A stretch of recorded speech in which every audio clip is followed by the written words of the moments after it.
Today, we're going to be talking about Black Panther, so stay tuned.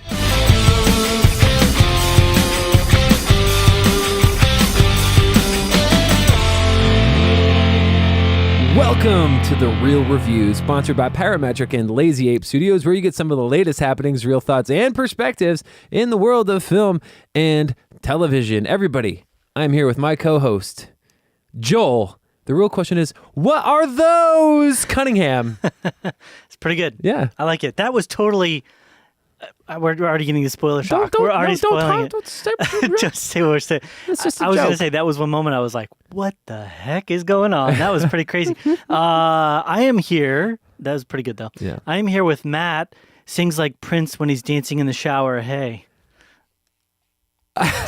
No words. You're like, I have no words for that. I don't even know where to go with that. Yeah, you know what? I have no response or retort. Is it true? That's all I want to know. I Is can't it true? dance. So You can't dance? No. Wow. I'm Yeah, surprised to find that out. I hated school. I thought dances you were when I was a like, kid. I thought you were one of those multi-talented. You sing, No, you act, you dance. I sing and act, but the dancing, I just didn't get the trifecta. That's the trifecta. So I got there. I got the sing and the act, but the dancing is where it doesn't. So I will never see you on Dancing with the Stars. I guess Never. the dancers on there are not very good. They get trained. They get trained. Yeah. So yeah, maybe we will. Who knows? I don't know. I don't have any desire to do that ever. So hey. Anyways, welcome to the show, guys. This is The Real Review. If you're tuning in for the 100th time, or I guess it'd be the 62nd time, Yeah. or 60 seconds. or the first time. Basically what we do here is kind of balance it out a little bit here. You got me, who's very emotional when I review movies. If it kind of pulls on the heartstrings, if I feel like something is fun enough, I will overlook the little minute details, the things that maybe I won't be as analytical, I guess, as things as where you have Good way of Joel. putting it, yeah. We'll be pretty analytical at Yeah. times, very critical of different things that maybe get into the details a little bit more than I would. Not to say that we both won't, kind of cross over into each other's territories a little That's bit. true. I'd say on an average decibel level of review, I stay kind of the same area, and you Yeah. tend to be more spikes. I'm way more. I watch it when I'm editing. I see it. You're just like, and I'm just like, I'm way more emotionally unstable, guys. I apologize for that. It's just who I am. it's very true. It's who I am. Yeah. I am who you say I am. Here we go. No worries. So, that's how you do that. Joel, why don't you give everybody a way that they can get connected with us on Sure. the Real Review Podcast? Well, we got a few ways to do so. We've got our website, which is realreviewmedia.com. Indeed. Love to get connected with you on there. Yeah. We also have our Facebook, which is where we post a ton of content. We've got little video clips that we're putting up there. We've got a bunch of other stuff. I just did a first mini review through the Stardust app. I think I might start doing those little kind of quick quick reactionary type reviews for films and stuff. That's facebook.com/realreviewmedia. We've got our YouTube channel, which is youtube.com/therealreview. Yeah, Right? you get it. And then we also have our Twitter and our Instagram, which our handles for those are both at Real Review Media. And then we'd love to hear your thoughts and perspectives. We'd love to hear your input, your reactions. Send those to us. I'm trying to get my volume to spike a little bit more there, which is realreviewmedia@gmail.com. Yes. Shoot us a line, It's good stuff. as they say. Keep in contact together. We're a connected world. Yes, And we yes, want to be we are. connected with you. So keep us in contact, I guess. I don't know. That's a thing. Yeah, Yeah, sure. there you go. Okay. Let's do that. But yeah, let's just dive right into it. Sure. Because we got one thing that we're talking about today. One thing. One thing. We're going to do normal and then spoilery. Yeah, so usually when we do one movie and when there's a big very anticipated film, we'll do, part non-spoiler and then we'll just dive into spoilers. So let's start off with that. We're going to be talking about Black Panther, y'all. Rawr. Okay, so Black Panther. Black Panther impersonation. Quick synopsis. T'Challa, the king of Wakanda, rises to the throne in an isolated, technologically advanced African nation, but his claim is challenged by a vengeful outsider who was a childhood victim of T'Challa's father's mistake. So we got some sins of the past thing happening here. And then starring the wonderful, actually, you know what, dude, the cast in this movie is outrageous. I'm glad you're doing it this week. Right. We know how bad I am. Well, I'm at just the saying names. I'm just saying it's outrageous because everybody is so good. Oh, I thought you meant the names. Well, not even that. I'm just saying everybody is fantastic. Absolutely. I don't have any problem with anybody in this movie. Well, we can talk. We'll talk about that later. Yeah, talk. But about here, so we have Chadwick Boseman. Yep. Michael B. Jordan, Lupita Nyong'o, Denai Guerrera, Martin Freeman, Daniel Kaluuya, Letitia Wright, my fave, Winston Duke, Sterling K. Brown, Angela Bassett, Forrest Whitaker, Andy Serkis, Florence Kasumba. Angela Bassett, did I already say that? Yeah? Yeah, I already did. Cool. Anyways, a ton of people. Sure enough. I actually really loved everybody about and a that. Stan Lee cameo, which happens. Oh, yeah. But that happens. That's to be expected. It is. Yeah. I just had to throw it out. Yeah. Stanley. So he's in there also. Overall, my thoughts. Yes. General thoughts. Really liked the movie. Cool. Really, really liked it. And roll credits. Yeah, roll credits. All done. Okay, thanks for tuning in, guys. So I really, really like this movie. Let me start off with some positives. Yeah. I really thought the acting overall and all around was really, really good. There was kind of what's really interesting, and I wasn't sure where to put this at first, but what I really liked about this movie is that, because I wasn't sure if this is a negative or a positive. Then I thought about it. I thought it was a positive because it's different. It's a different formula than other Marvel films. Yeah. What I really liked about it is I wasn't on board with the movie specifically just for T'Challa. I was on board with all the supporting characters, everybody around him. I was really on board with. Yeah. My favorite character in the movie was Eric Killmonger, Michael B. Jordan's character. Second favorite character was Letitia Wright's character. I think her name was Shuri. I really enjoyed her, and T'Challa was good. He wasn't like the main person to me for some reason. Like I wasn't like, I get what's happening, but like I was like, I don't know. Anyways, I think the biggest standout to me is Michael B. Jordan, his character. Yeah. And I think this is the biggest strength to the film. He had me feeling the most emotional than any of the other characters in the film. Yeah. I felt so conflicted at the end of that movie. I was like, he's a bad guy, but I totally feel, I feel the emotion from him, what he's experienced and what he's gone through. There's a scene that he kind of like flashbacks, I guess, a little bit. And I was like, oh man, that is heartbreaking. Yeah. Like, Yeah. And like, I get him, like I empathize. I was like, oh man, I'm so sorry that happened to you. I was feeling that. And you don't get that with villains. And I know very often. Yeah. I know in Marvel movies. I know least, Marvel movies are maligned for having weak villains, but just villains in general. Yeah. In any film. And I think that's where the strength of his character comes in, is they draw you in emotionally into his character. And that for me, I was like, dang. And it's just powerful. I thought it was powerful. And I think him and Coogler have been doing the last 3 movies together with Fruitvale and Creed. And I think they're just a super awesome team. And that was probably by far my favorite part about it. I thought the action was really good.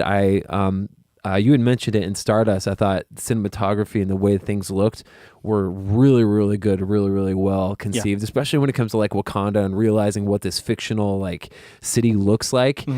Putting that to screen was really, really cool to see that. And just because I've heard about Wakanda through like people talking about it through the comic books. I never read the comic books, but to see it realized and be like, wow, this place is like super technologically advanced and like, wow. I appreciated that because I really thought there was a lot of really relevant social commentary in the movie, but to me, it didn't feel like it was being pushed on me at all either. And I really, really appreciated it. I thought a lot of it was timely. I thought of it was really, really well done in a lot of the way that it was conceived and brought forth into the movie. And I really enjoyed that aspect of it. But just as a whole, entertaining. I thought I really enjoyed it. I don't have a lot of negatives, but I'll say my negatives for a second. How about you? Overall thoughts and positives? So overall positives, really, I think one of the biggest ones was for sure staying out for me was the visual style. Yeah. Marvel's been known in the past as being kind of a very flat overall colorization and style. They generally tend to make their shots kind of as necessary. Yeah. They kind of like whatever they need to put on screen, that's what's going to be there. If it's a wide, it's a wide for a reason. And if it's a close up, it's a close up for a reason. And it's not bad. It's kind of it serves as a vehicle to kind of move to the next one. Right. This was the first one in a while that some of just the shots really kind of elicited an emotion and a feeling. And I mean, there was even the one shot, and I won't explain when or who or how, but there's like a couple shots where the screen kind of does like a rotation thing, and it's made to very much make you feel like, okay, things are getting flipped on their heads, and it served the plot very well. Yeah. The colorization as well. There was such a vibrancy to so much of the shooting and the way that they even colored the film, and I loved that because like I said, again, a lot of the Marvel films in the past have been kind of bland to me, and a very bland slate. Thor Ragnarok is an exception. Yeah. I think recently they kind of changed that one up, and there was lots of neons and bold brights. Yeah. This one as well, and it wasn't the neons with this as much as it was kind of like that African type colorization, I guess you would say, of that culture and different costume design was great. Right, and I know they used different elements of different cultures sort of over in Africa and everything, and I thought that was all beautiful and really cool. Additionally, I really enjoyed, for the most part, I really liked the acting. I think agreed the Michael B. Jordan's role in this was tremendous and really, really good. I mean, it was such a relatable story, and it was like I was thinking to, and I don't want to throw this out because it's going to bring up other issues, but like I'm thinking of Star Wars. Sure. And I'm thinking of, you have Rey, who is this girl who lived in this isolated world in this planet, and I'm like searching for her for some idea of like, where's the anger, where's the vengeance, where's the sense of like the bad things that people did to me by putting me in this circumstance. And whereas Michael B. Jordan, you can sense like the difficulty, you get a sense of like the stuff that he's gone through because of the circumstance that he was put in, because of the actions of these people from Wakanda, which he had nothing to do with. He was just living his life. And so it was very deep in that way and very connectable. And the acting overall, I would say, and that kind of tipped us on negative, so maybe I'll stay away from it a little bit, but I did not enjoy Letitia Wright. Really? Yeah, not at all. I loved her. She was like my favorite. The dialogue she had was fine. It's like, as far as her role in the film, I was totally fine with it. But as an acting job, really? I really, every time she came on screen, I felt like, okay, here's you pretending to be this, pretending everybody else, they felt they fit like right into the roles, and it just, she, for the whatever reason, she stood out like a sore thumb to me, where it just felt like she was playing playing a character, playing a role. Okay, hey.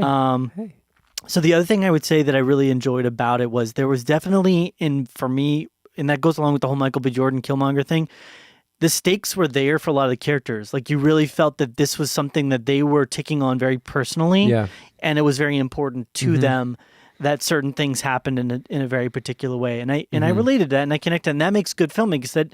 That adds suspense, that adds character depth and story arc, because you're like, is that going to be accomplished for that character? Are they going to see what they have a desire for, a hope for, even if it's bad? Is that going to come to fruition? And so that created a relatability and interest for me, and the stakes were definitely there. Yeah. I think that's kind of the strengths of it. There was a couple action sequences in particular. This again kind of flips on the good and the bad that I really liked. The two, and the one that I actually got to see at Comic-Con, we talked about this, was the bar scene, or the casino scene. That was awesome. Yes, which I loved it. I didn't get to see that. I didn't get to see that because you went to Comic-Con. Right. So I got to see the first time. Yeah. I feel like they changed it actually a little bit for this cut, but it was really good. Yeah. And then the car chase scene. Yeah. Amazing. I loved the car chase scene. The spear. Yeah. Anyways, I don't want to spoil anything. Yeah. Awesome. But I'm sorry if that's spoilers for some people. There's no spoilers. Right. There's you see a casino in the trailer. It's not a spoiler. We know there's a casino in there. Yeah. I'm apologizing needlessly, but I know people like to know nothing about the film sometimes, why do you watch a review if you don't want to know anything about the film? Exactly. Anyway, so I'd say those are my big positives. Yeah. No, that's awesome. Yeah. Okay, so let's start off with some of the negatives then. Yeah. Letitia Wright, man. Stop! Letitia Wright was awesome. She was she was my favorite character. Michael B. Jordan and her were like, Killmonger nailed it. Oh, man. Michael B. Jordan, Letitia Wright for me. I'm just saying. Okay. All right, moving right along. We already know that you're not on board with that, but whatever, man. Well, we know you're not on board with my feeling either. You know what? It's okay. It's okay. So,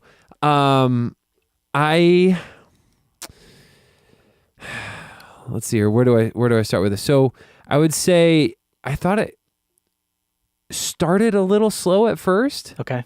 And then it kind of ramped up into it. Daniel Kaluuya, I love him as an actor, but his character in this movie, I did not.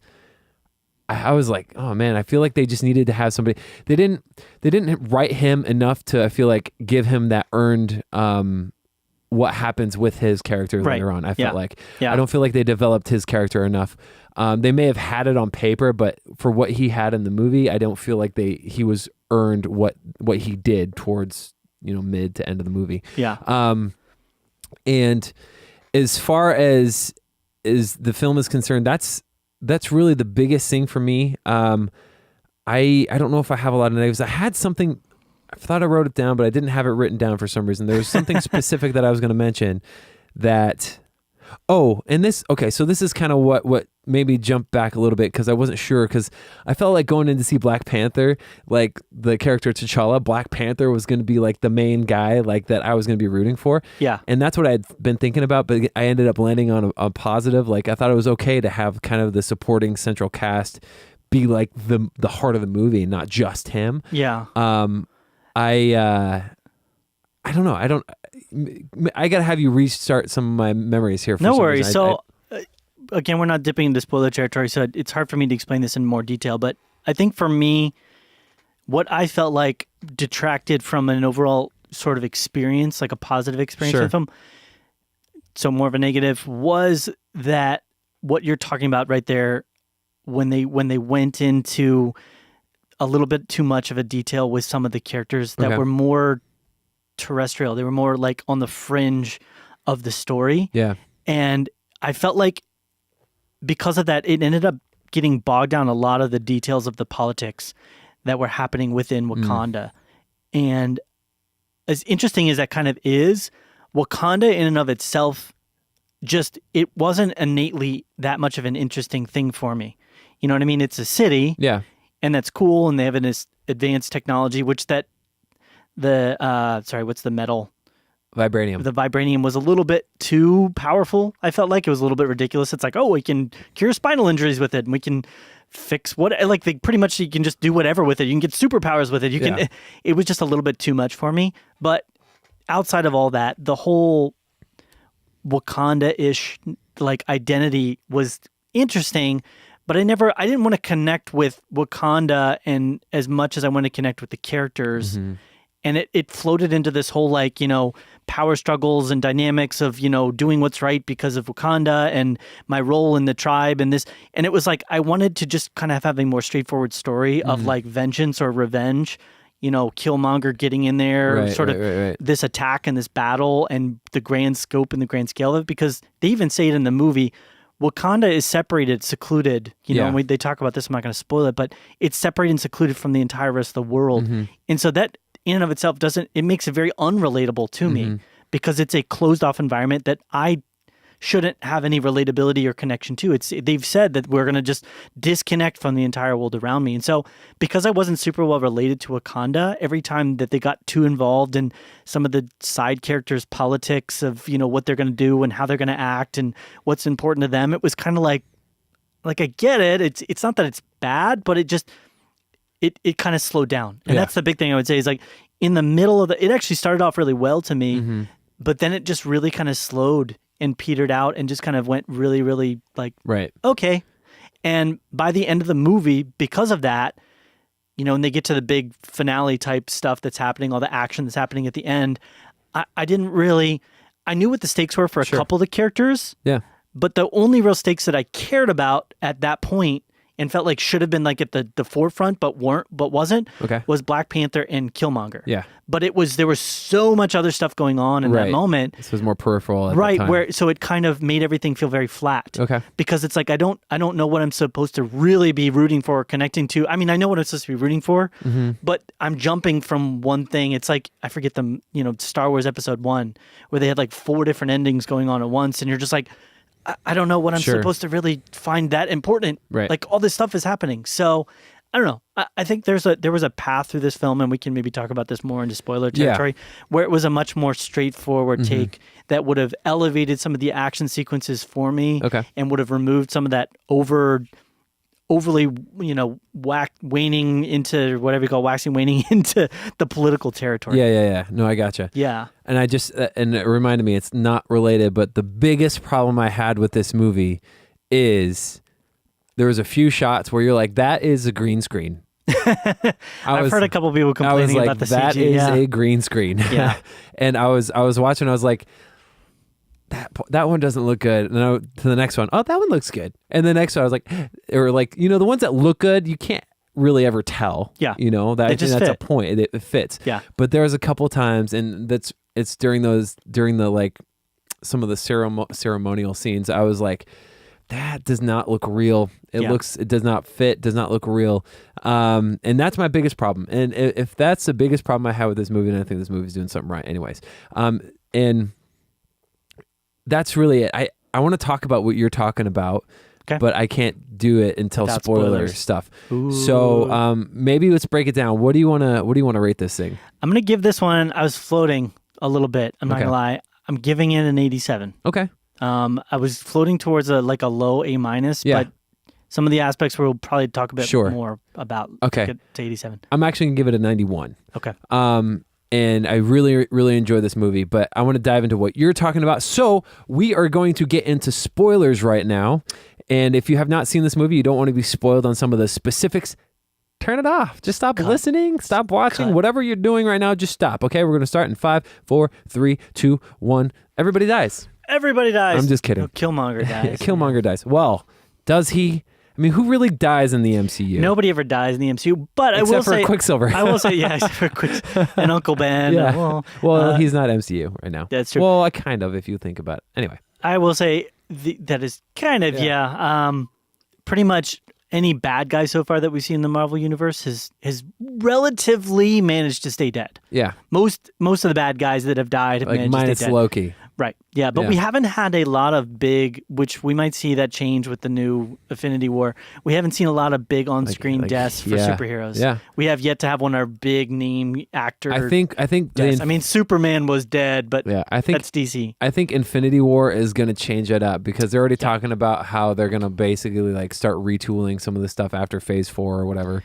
I kind of hope so. I think I know we're going to get into spoiler talk with Black Panther here, but I am starting to feel a little bit of that waning interest with Marvel type products. So maybe they're feeling that and they know that, and that's why they're getting ready to do it. So, Michael B. Jordan. Let's go back to that too. Yeah, I feel like him when he finds his dad, Sterling K. Brown's character, dead. Yeah. On the floor. I was like, I felt for him. I was like, oh my gosh. Same here. And then when that was part of his flashback. And then when his dad is talking to him in his younger form, and just the performances from those two, I felt it. I was like, man, this is so real right now. Yeah, and it was interesting choice to go because I was kind of wondering what that dreamlike environment that they were going into really represented or what it was, and it's really just.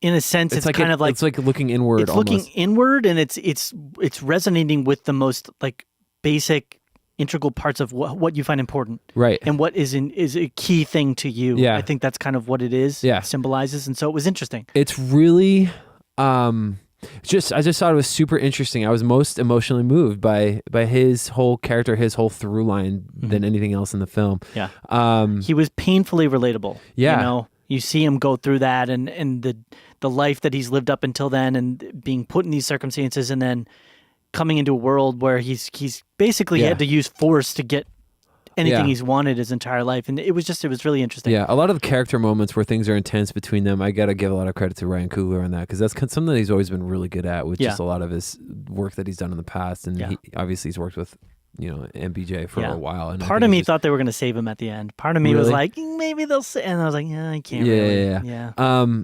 Okay, going back to what you were saying, you were talking about the politics and the politics. Action. Yeah. Okay, so the Wakanda politics. I liked some of that because some of it, because what it does is it tied Killmonger's kind of his plight, what he wanted to do, but he was like on the extreme side of it. I want to use Wakanda's technology, to help all the oppressed around the world.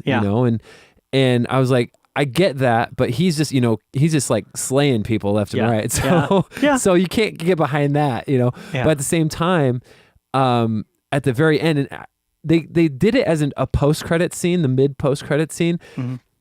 And I thought that was effective because that's essentially T'Challa when he basically his Wakanda coming out party to the world. Yeah. Hey, we're Wakanda. We have all this technology. We're going to try and see if we can help you. That's basically the better side of what Killmonger was ultimately trying to accomplish. Mm-hmm. And I like that they did that, and it made the arc, complete for me, because T'Challa doesn't really know how to be a king, and his whole thing is, we're afraid that what's going to happen if the rest of the world knows that we're here. I'm with you on all that. Okay. I was totally fine with the politics of. It's sort of like an approach to how Wakanda should act and be. And I was fine with that because that was intense and interesting, especially with Michael B. Jordan's story of where he's coming from and that conflict. I was totally cool with that, and I was on board for that conflict between Black Panther and Killmonger. Yeah. Where it got lost for me is like we're getting into the details of like, Daniel Kaluuya and his relationship with Denai, and Denai being like, I'm a sworn protector of this. Agree. And we're getting into like, there was just so much peripheral type political stuff that in stories that I got that main story, that main AB story between the two got lost. I see. So I agree with you on that. I think that not necessarily Denai, because I really thought she was great in this movie, and I thought her character was fine. I thought she was a great actress. Her character I thought was fine in the movie as a secondary character, but Daniel Kaluuya, I don't have to say his last name. Sorry, dude. His whole, like I was saying, what wasn't earned, like he totally flips on T'Challa, mm-hmm. and they kind of set it up at the very beginning like they're best friends, but he flips so easy. Yeah. And I understand it, but they didn't write enough for his character to have earned that moment to where he's betraying him, essentially. Yeah. Agreed. And the other thing they didn't set that up very well. Right. I thought Andy Serkis did an amazing acting job in this. He was a really interesting character. Yeah. I really wish they hadn't killed him off so fast. I kind of wanted them. I was fine with them using him to get in. I feel like there's no reason why they couldn't have captured him and brought him into Wakanda. Okay. Like Killmonger use him as the key to get in there and then break him out later. That would have been a much more interesting thing to me. I gotcha. You know what I mean? And then Killmonger and Andy Serkis would have been like partnered up in Wakanda, and he would have been sort of the muscle, the arm to force and manipulate everybody around him. And that would have been even more of an attack to have this person that's from outside that they hate, that stole from them to come. I would have been that would have been like, wow, that's really painful and interesting. But instead we get like, okay, we're going to get into the whole side story. I mean, there was like a 15-minute chunk of the movie where the main character is just dead.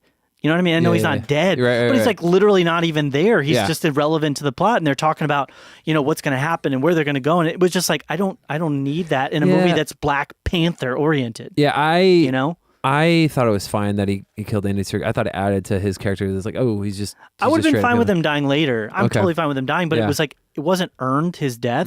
Because up until that point, they'd kind of been buddies, and he had failed him. Sure. But he was an interesting enough and a compelling enough character that I would have liked him to kind of continue on. It felt like he died offhandedly. I gotcha. It it didn't feel that way to me, but I could see where you're coming from with that. It was similar with, I understood why Forrest Whitaker had to go as well, but he as well was kind of like, you didn't really serve a purpose in your sacrifice. I mean, you saved him once, but then you die, and then, big whoop. T'Challa would have been absolutely dead if Forrest Whitaker didn't intervene. I know. Because they threw him over a waterfall. I mean, who was thinking at that moment, oh my gosh, you just killed Black Panther? I mean, there's no audience I know, member. For all intents and purposes, though, his sacrifice was very limited. Right. I mean, there was the script mandated that he throw him over the water versus stabbing him. But in a normal circumstance, a guy would have just chopped his head off. Yeah, he was about to behead him for sure. Anyways, so with that, I could see that a little bit. Well, and again, I'm talking about like the politics of Wakanda. Martin Freeman's role in this was so non-necessary to me. He was kind of along for the ride, and then they just had to give him something to do, so he ends up flying some planes trying to... Yeah, he didn't need to be in it. Exactly. Yeah, and that could have been Andy Serkis's time. You know what I mean? Yeah, so, Martin, that was odd. I mean, it was... Yeah, he did not need to be in it. I could see that too. Also, I there's supposed to be this love relationship between Nakia, played by Lupita Nyong'o, and T'Challa that I wasn't feeling a lot. You know, they have this kind of past. I'm like, they're playing this up. I didn't really feel that kiss much. was a bit abrupt when they finally kisses her. You're like, oh, I guess that was actually one of the bad green screens things. I remember too. I was looking about. I was like, that's green screen. Stop it. Yeah. But other than that, that's really the big stuff I have to say about it. Let's see here. Oh, one part that I thought was super cool was Denai's part when they were doing that car chase scene. Yeah. That vibranium spear and it sticks in the ground and the car just runs into it and just like wraps around it. I was like, dude, that was awesome. Although it was a bit ridiculous, I will say the end to their scene where Nakia is Nakia, she's driving and she just like slides up on the chair. That was hilarious. Yeah, I thought that was actually pretty funny. Yeah. It was, although it was like silly because it's like that's unrealistic. It was still really funny. Yeah, and I didn't know that suit could do that. I thought it was cool that like the what was it, like it stores the kinetic energy. Oh yeah, the kinetic energy. I was like, that's kind of cool. I thought that was pretty neat. Yeah, that was kind of a fun thing to it. I think. Yeah, I wish they had kept it more structured around that central plot and not dwelled into so many of the side stories, and it would have made it a little bit more compelling, a little bit more interesting to me. Sure. And I probably would have given it a bit higher of a rating, to be honest. I mean, overall, it was a good outing for them, and I think they did a really great job with it. But yeah, it was just that it kept the action as well from being as, because those big battles where he's having to fight for like the throne in a sense were less important because I'm looking at all the characters that have their own sort of plot going on. Whereas if it had really only just been my attention had been on that one plot, that would have been a much more bigger fall. Yeah, for sure. For me, you know, and then seeing him struggle out of the river or something like that, I don't know. I don't know. No, he got picked up by the fishermen, by Baku's tribe. Okay. I know. But like, it was just so like, oh, he got picked up. And oh, he's in the snow now. And put him on ice. Yeah. So, whatever. Whatever. That's it. Is there anything else you want to talk about as far as the spoilers or anything? No, I don't want to get it. I mean, I personally just don't want to talk about all like the race-related politics. I don't really think that's my place to talk about that kind of stuff. But that was there, and it was there. Yeah. No, I actually, that's kind of what I was talking about with a lot of social comedy. I thought a lot of it was well done in the way that it was in the film. But as far as the movie, I don't think I have any other spoilers either. No? Okay. No. I think that's pretty much it. Yeah. Nice. But I did like the little. I figured the tie-in with Bucky or Captain America would happen. I like that, and so I thought that was good. I did a lot of research on that. They called him White Wolf, which apparently in the comics, like T'Challa, like they said, like unofficially, like adopts him as like his like little brother, like, and they call him White Wolf. Oh, that's cool. And I was like, I didn't know that. Maybe they're teasing like he's gonna like be in Wakanda, like in future installments or something like that, which would be kind of cool. I'd be fine with it. Anyways, that's gonna end the spoiler segment of the show. And the show in general. Yeah, for sure. And the show just overall. So a couple quick ways to remind you, connect with us on Facebook.com/ Real Review Media. There you go. And then also Twitter and Instagram at Real Review Media. And then also YouTube.com/The Real Review. Our website, realreviewmedia.com. Email us, realreviewmedia@gmail.com. Make all that stuff happen. Let us know what you thought about Black Panther. I'm excited to see a sequel for it. I think they could really just do some stuff now that they got a lot of the throne situation stuff taken, figured out.